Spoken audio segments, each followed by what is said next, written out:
Good afternoon, America and the rest of the world. Xander J. Hobson here, stand-up comedian and entertainer, director and producer of boxing documentaries, an internet troll to those who need internet trolling. This here is another episode of The Devil's Advocate, brought to you by the Brilliant Artist Movement. I'm trying to go to platform, so please subscribe, like this video, share it. And by all means, leave your comment in the comment section, because I enjoy checking out the feedback from these videos that I make, as well as exchanging opinions and points of views with you all. Now, folks, listen, there's a strong possibility that my channel may have a shadow ban on it.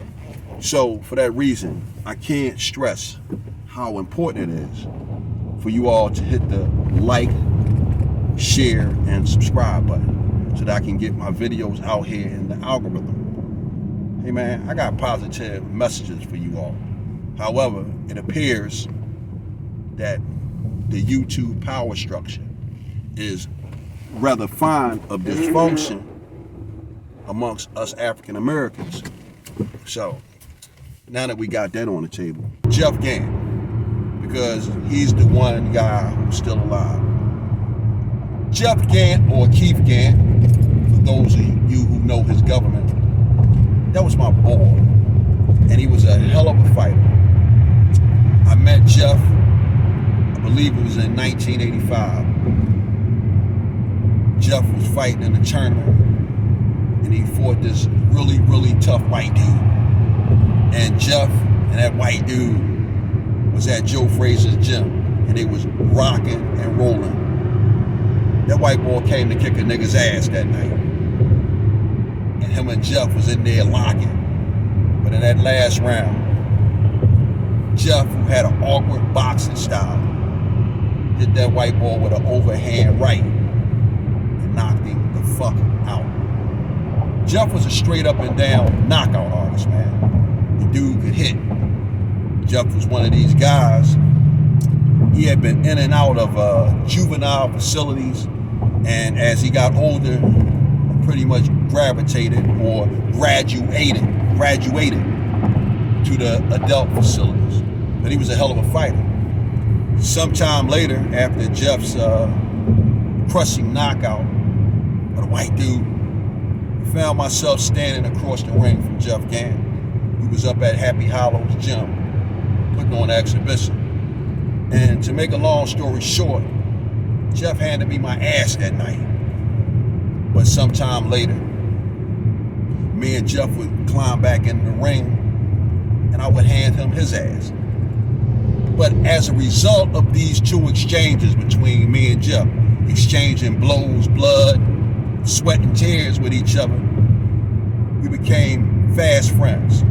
Because during that time, I was a booster, and Jeff was a booster, among other things.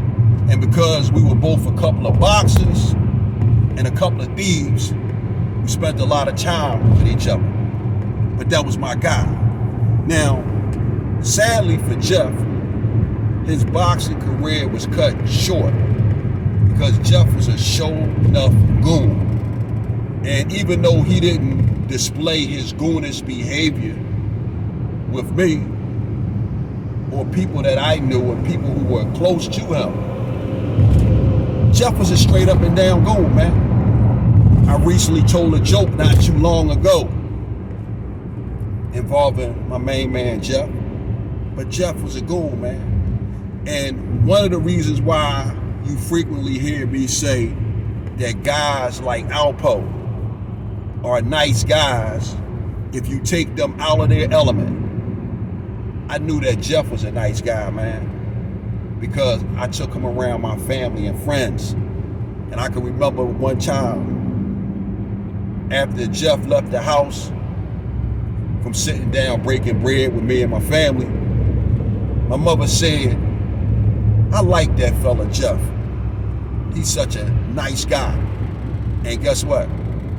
I let my mom continue to think that Jeff was a nice guy, because for all she knew, he was a hell of a nice guy. And that was all she needed to know about my friend Jeff Gant. Another thing about Jeff Gant, man, Jeff Gant was like the penal champion. You know, he was a hell of a fighter. And Jeff was an arch rival in the Greater Ford boxing ring of the great Bernard the Executioner Hopkins. See, everybody knows who Bernard Hopkins is, right? Because Bernard got out of jail and he wanted to live a finer, better life. But his arch rival behind them walls, when they got into that boxing ring, it was my main man, Jeff Gant. I'll never forget, on one occasion, my days of boxing were behind me, but I still hung around the boxing ring because I had a lot of friends who still box. Most notably, our man, Jeff Gant. And I never forget, as I was coming into the Champs Gym, which was now located on 26th Street, right off of Girard Avenue, as I was coming up the steps, I heard all this thundering, cheering, and applause, and screaming and hollering.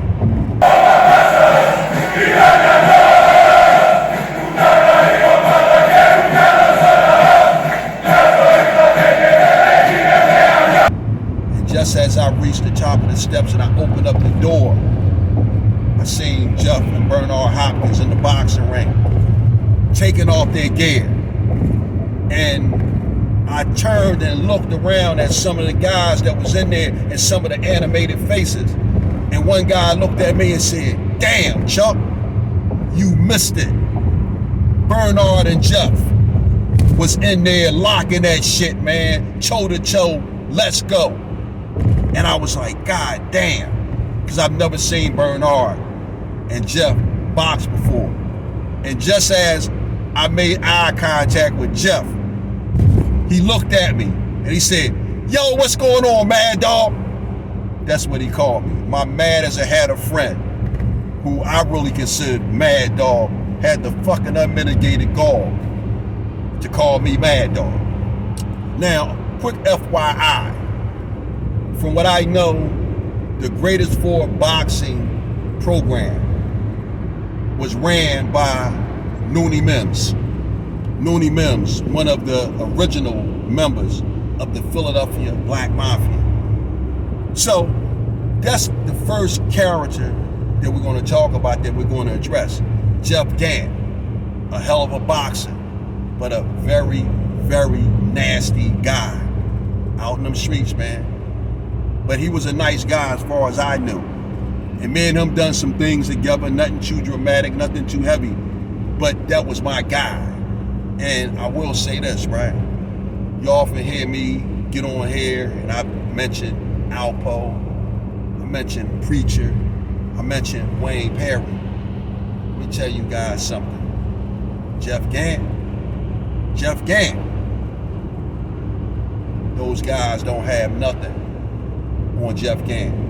And I'm gonna even go as far as to say this.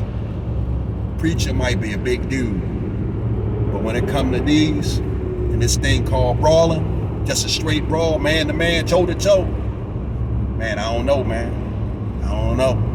My man Jeff, he's a real live, he's a real live pit bull. That's what Jeff Gant was. Now, I don't know if this is true or not, man, because me and Jeff, we grew apart because we went our separate ways, but he was still my friend. I attended his wedding, me and my wife. But I'm gonna say this, man, and I'm gonna get out of here. Jeff liked to gamble, man. And it's said that the young boys ran up on the crap game and stuck up the crap game. And when they told Jeff, "Give it up, old head," said Jeff just took his money and threw it in the young boy's face and walked away. And when Jeff walked away, man, somebody said to the young boy, "Oh man, you done fucked up now, man. You don't know who that was you just robbed?" Young boy like, "Huh? You don't know who that is, man? That's the boy Jeff Gant, man. That nigga's a cold killer. You just fucked up, young buck. You a dead man." It said, I don't know if this is true or not, that the young boy was like, "Oh man, tell old head he can have his money back. One of them boys said, you tell him. They said the young boy ended up calling the cops on the guy. And Jeff ended up getting caught sometime later with a pistol. And he's been back in jail ever since. Now, I don't know if that story is true or not. But I will say this, man. I wouldn't be surprised if it is.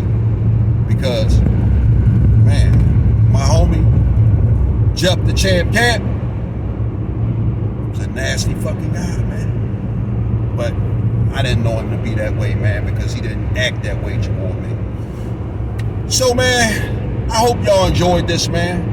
My main man, Philly Trenches, and Fly Guy, Ronnie Two Guns, man. These boys got me telling some war stories, man. That'll probably be the last war story you'll get out of me, man, because I didn't hang around them guys, man. You know, I knew them, I was out there, I seen them, but to be honest with you, man, I stayed the hell away from them. And the only reason why I can sit here and talk about Jeff, Tut, and Leroy Bucky Davis, man.